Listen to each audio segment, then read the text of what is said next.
Hello दोस्तों, आप सभी का स्वागत है आपके अपने यूट्यूब चैनल लर्न विद एजे पर।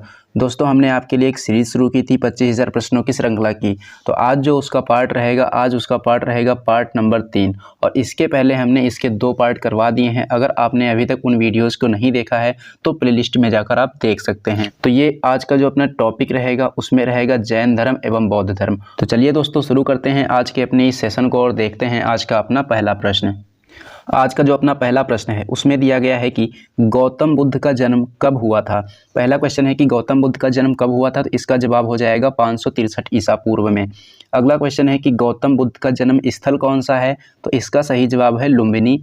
नेक्स्ट क्वेश्चन है कि वह आद्यतम बौद्ध साहित्य जो बुद्ध के विभिन्न जन्मों की कथाओं के विषय में है, वह आद्यतम बौद्ध साहित्य क्या है, तो इसका सही जवाब हो जाएगा जातक। जातक किससे संबंधित है, यह गौतम बुद्ध जी से संबंधित है। अब देख लेते हैं नेक्स्ट क्वेश्चन। और नेक्स्ट क्वेश्चन है कि त्रिपिटक धर्म ग्रंथ किससे संबंधित है। जो त्रिपिटक धर्म ग्रंथ है कौन से धर्म से संबंधित है, तो इसका सही जवाब हो जाएगा कि यह बौद्ध धर्म से संबंधित है। किस स्थान पर महापरिनिर्वाण प्राप्त किया था, तो बुद्ध को कौन से स्थान पर महापरिनिर्वाण प्राप्त हुआ था, तो इसका सही जवाब हो जाएगा कुशीनगर में। कब प्राप्त हुआ था ये आप लोग कमेंट बॉक्स में कमेंट करके बताना कि बुद्ध को महापरिनिर्वाण कब प्राप्त हुआ था। अगर महापरिनिर्वाण आपको नहीं पता है तो ये जो मृत्यु होती थी उसको क्या कहते थे, महापरिनिर्वाण कहते थे। यानी कि सीधा सीधा क्वेश्चन ये है कि बुद्ध की मृत्यु कब हुई थी, इसका जवाब आपको कमेंट बॉक्स में कमेंट करके बताना है।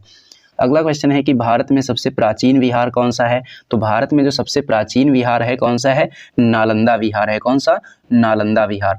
नेक्स्ट क्वेश्चन देखते हैं। और नेक्स्ट क्वेश्चन है क्वेश्चन नंबर 147।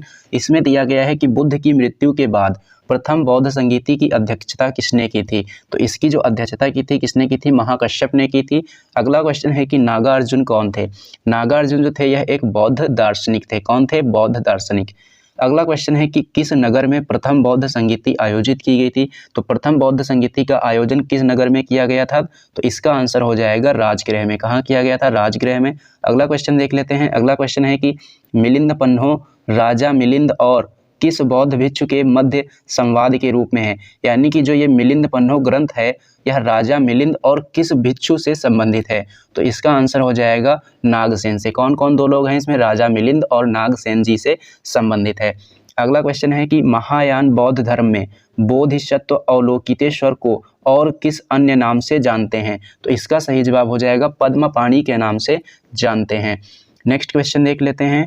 नेक्स्ट क्वेश्चन है कि बौद्ध धर्म तथा जैन धर्म दोनों ही विश्वास करते हैं कि कर्म तथा पुनर्जन्म के सिद्धांत सही हैं। यानी कि ये जो बात है कर्म तथा पुनर्जन्म के सिद्धांत वाली, इसमें दोनों ही धर्म विश्वास करते हैं। कौन कौन से धर्म, बौद्ध धर्म और जैन धर्म। अब देख लेते हैं अगला क्वेश्चन। और अगला क्वेश्चन है कि कनिष्क के शासन काल में चतुर्थ बौद्ध संगीति किस नगर में आयोजित की गई थी, तो इसका जवाब हो जाएगा कुंडलवन कश्मीर में। तो 2 क्वेश्चन यहाँ से पूछे जाते हैं कि चौथी बौद्ध संगीति किसके शासनकाल में हुई थी, तो तब बताते हैं कनिष्क के शासनकाल में। अगर पूछता है कहाँ हुई थी तब बताते हैं कुंडलवन कश्मीर में हुई थी। अब देख लेते हैं अगला क्वेश्चन।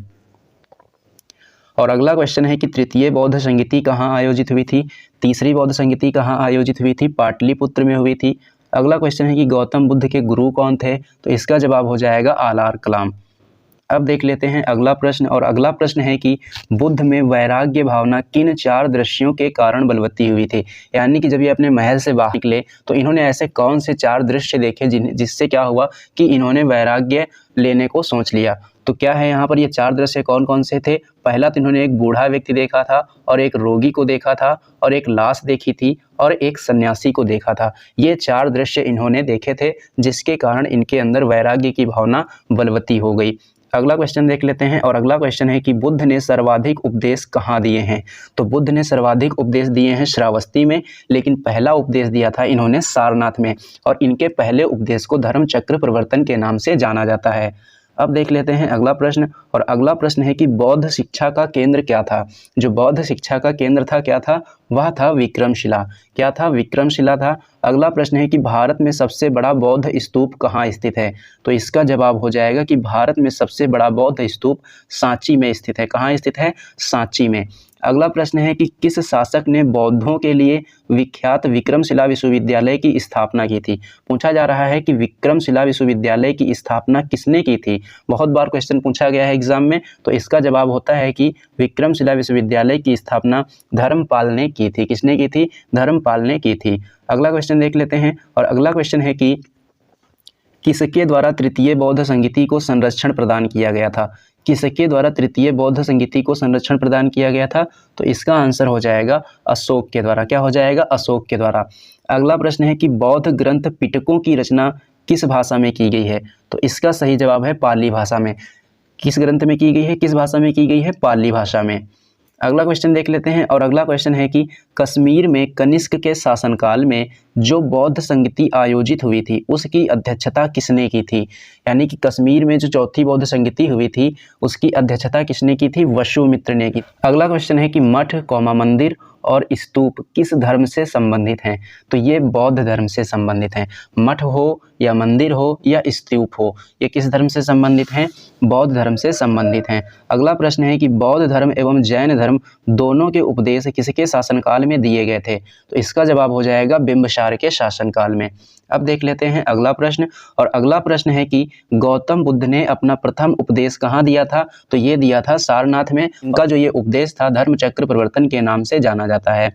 अगला प्रश्न है कि बौद्ध धर्म ग्रहण करने वाली पहली महिला कौन थी। तो इसका जवाब हो जाता है महाप्रजापति गौतमी। बोध गया कहाँ स्थित है। बोध गया कहाँ है? बिहार में है। अगला प्रश्न देखते हैं। अगला प्रश्न है कि जातक किसका ग्रंथ है। जातक जो है बौद्ध धर्म का ग्रंथ है और यह गौतम बुद्ध जी से संबंधित है। बुद्ध को ज्ञान की प्राप्ति कहाँ हुई थी। तो इनको ज्ञान की प्राप्ति कहाँ हुई थी? बोध गया में इनको ज्ञान की प्राप्ति हुई थी। अगला प्रश्न है कि सारनाथ में बुद्ध का प्रथम प्रवचन क्या कहलाता है। तो इनका जो प्रथम प्रवचन है क्या कहलाता है? धर्मचक्र प्रवर्तन कहलाता है।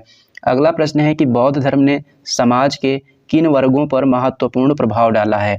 बौद्ध धर्म ने समाज के किन वर्गों पर महत्वपूर्ण प्रभाव डाला है। तो इसका जवाब हो जाता है महिला और शूद्र पर। अगला प्रश्न देखते हैं। अगला प्रश्न है कि बुद्ध के गृह त्याग का प्रतीक क्या है। बुद्ध के गृह त्याग का प्रतीक क्या है? घोड़ा है। और इनके जो गृह त्याग की घटना है उसको किस नाम से जाना जाता है? महाभिनिष्क्रमण के नाम से जाना जाता है। अगला प्रश्न है कि गौतम बुद्ध द्वारा भिक्षुणी संघ की स्थापना कहाँ की गई थी। गौतम बुद्ध ने भिक्षुणी संघ की स्थापना की थी और कहाँ की थी ये पूछा जा रहा है। तो इसका जवाब हो जाता है कि कपिलवस्तु में इन्होंने भिक्षुणी संघ की स्थापना की थी। अगला प्रश्न है कि सर्वप्रथम शून्यवाद का प्रतिपादन करने वाले बौद्ध दार्शनिक का नाम क्या है। तो शून्यवाद का सिद्धांत किसने दिया था? नागार्जुन ने सबसे पहले शून्यवाद का सिद्धांत दिया था। अगला क्वेश्चन है कि किस शासक के शासनकाल में नेपाल में बौद्ध धर्म का गमन हुआ था। तो किस शासक के शासनकाल में बौद्ध धर्म का गमन हुआ और कहाँ पर? नेपाल में। तो इसका जवाब हो जाता है कि अशोक के शासनकाल में। अगला प्रश्न है कि सांची क्यों विख्यात है। सांची क्यों विख्यात है? तो इसका जवाब रहता है कि सबसे बड़ा बौद्ध स्तूप के लिए, क्योंकि हमने आपको अभी बताया था कि सबसे बड़ा बौद्ध स्तूप कहाँ है? सांची में है। अगला प्रश्न है कि किस भाषा का ज़्यादा प्रयोग बौद्धवाद के प्रचार के लिए किया गया। तो बौद्धवाद का जो प्रचार किया गया उसमें सबसे ज़्यादा कौन सी भाषा का प्रयोग किया गया है? पाली भाषा का सबसे ज़्यादा प्रयोग किया गया है। नेक्स्ट क्वेश्चन है कि महावीर स्वामी का जन्म कहाँ हुआ था। महावीर स्वामी का जन्म हुआ था कुंडग्राम में। अगला प्रश्न है कि लाइट ऑफ एशिया किसे कहा जाता है। तो लाइट ऑफ एशिया के नाम से गौतम बुद्ध को जाना जाता है। अगला प्रश्न है कि बुद्ध के जीवन की किस घटना को महाभिनिष्क्रमण के रूप में जाना जाता है। तो आपको बताया था कि बुद्ध के गृह त्याग की जो घटना है उसको हम किस नाम से जानते हैं? महाभिनिष्क्रमण के नाम से जानते हैं। अगला प्रश्न है कि गौतम बुद्ध की माँ किस वंश से संबंधित थी।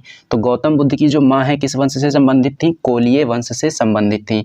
अगला प्रश्न, किस राजा के एक अभिलेख से सूचना मिलती है कि शाक्य मुनि बुद्ध का जन्म लुम्बिनी में हुआ था।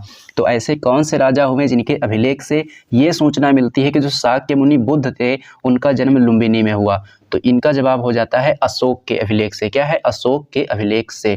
अगला प्रश्न देखते हैं। अगला प्रश्न है कि महात्मा बुद्ध ने अपना पहला धर्मचक्र प्रवर्तन किस स्थान पर दिया था। तो इसका जवाब हो जाता है सारनाथ में। कहाँ दिया था? सारनाथ में। अगला प्रश्न है महावीर का जन्म किस क्षत्रिय गोत्र में हुआ था। तो महावीर का जन्म जांत्रिक गोत्र में हुआ था। अगला पॉइंट है कि महावीर की माता कौन थी। तो इसका जवाब हो जाता है त्रिशला। महावीर स्वामी का मूल नाम क्या था। तो इसका जवाब हो जाता है वर्धमान। ये फैक्ट सभी आपको याद रखने हैं। अगला पॉइंट है कि महावीर की मृत्यु कहाँ हुई थी। इसका जवाब हो जाता है पावापुरी में। जैनियों के पहले तीर्थंकर कौन थे। जैनियों के पहले तीर्थंकर ऋषभदेव थे। जैन परंपरा के अनुसार जैन धर्म में कुल कितने तीर्थंकर हुए हैं, तो कुल मिलाकर जैन धर्म में 24 तीर्थंकर हुए हैं और 24वें जो तीर्थंकर हुए हैं वह कौन से हैं, वह महावीर स्वामी हुए हैं। अगला क्वेश्चन है कि जैन दर्शन के अनुसार सृष्टि की रचना एवं पालन पोषण कैसे हुआ है, तो यह सार्वभौमिक सत्य से हुआ है, ऐसा जैन दर्शन के अनुसार है। जैन समुदाय में प्रथम विभाजन के श्वेतांबर संप्रदाय के संस्थापक कौन थे, तो श्वेतांबर संप्रदाय के जो संस्थापक थे स्थूलभद्र थे। आप इसको ऐसे याद रख सकते हैं कि सात से श्वेतांबर और सात से स्थूलभद्र, आप इसको इस तरीके से याद रख सकते हैं। अगला क्वेश्चन है कि जैन तीर्थंकर पार्श्वनाथ द्वारा प्रतिपादित 4 महाव्रतों में महावीर स्वामी ने 5वें महाव्रत के रूप में क्या जोड़ा था, तो ये ब्रह्मचर्य जोड़ा था। देखो जैन तीर्थंकर पार्श्वनाथ ने कितने महाव्रत दिए, 4 महाव्रत, लेकिन 5वां महाव्रत ब्रह्मचर्य किसके द्वारा जोड़ा गया, ये जोड़ा गया था महावीर स्वामी के द्वारा। नेक्स्ट क्वेश्चन देखते हैं और नेक्स्ट क्वेश्चन है कि भगवान महावीर का प्रथम शिष्य कौन था, तो भगवान महावीर के प्रथम शिष्य कौन थे, ये थे जमाली। दिलवाड़ा के जैन मंदिरों का निर्माण किसने करवाया है, दिलवाड़ा के जैन मंदिरों का निर्माण करवाया है चालुक्यों ने। और ये दिलवाड़ा कहाँ पड़ता है, इसको आप लोग कमेंट बॉक्स में कमेंट करके बताएंगे। अगला क्वेश्चन है कि स्यादवाद सिद्धांत किस धर्म से संबंधित है, तो इसका जवाब हो जाता है जैन धर्म से। जैन साहित्य को क्या कहा जाता है, जैन साहित्य को आगम कहा जाता है। जैन ग्रंथ कल्पसूत्र के रचयिता कौन है, कल्पसूत्र के रचयिता कौन है, भद्रबाहु हैं।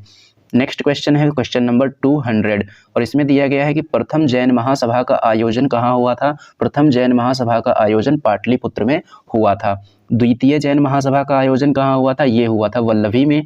नेक्स्ट क्वेश्चन है कि जैन साहित्य का संकलन किस भाषा व लिपि में हुआ है। जैन साहित्य का संकलन किस भाषा व लिपि में हुआ, भाषा पूछेगा तो प्राकृत और लिपि पूछेगा तो अर्धमागधी लिपि। नेक्स्ट क्वेश्चन है कि कौन बुद्ध के जीवन काल में ही संघ प्रमुख होना चाहता था, तो इसका जवाब हो जाएगा देवदत्त। तो दोस्तों ये थे जैन धर्म एवं बौद्ध धर्म से संबंधित कुछ क्वेश्चंस। ये सेशन आपको कैसा लगा है कमेंट बॉक्स में कमेंट करके जरूर बताना। अगर ये सेशन आपको पसंद आया तो इसे अपने लाइक करना और इसे ज़्यादा से ज़्यादा अपने दोस्तों में भी शेयर करना। और हाँ दोस्तों, अगर आप लोगों ने अभी तक हमारे चैनल को सब्सक्राइब नहीं किया है तो चैनल को सब्सक्राइब कर लेना और बेल आइकन पर क्लिक करके ऑल पर जरूर क्लिक कर लेना, जिससे कि इस चैनल पर जब भी कोई वीडियो अपलोड की जाए तो उसकी नोटिफिकेशन आपको सबसे पहले मिले। तो चलिए दोस्तों, मिलते हैं एक नेक्स्ट वीडियो में।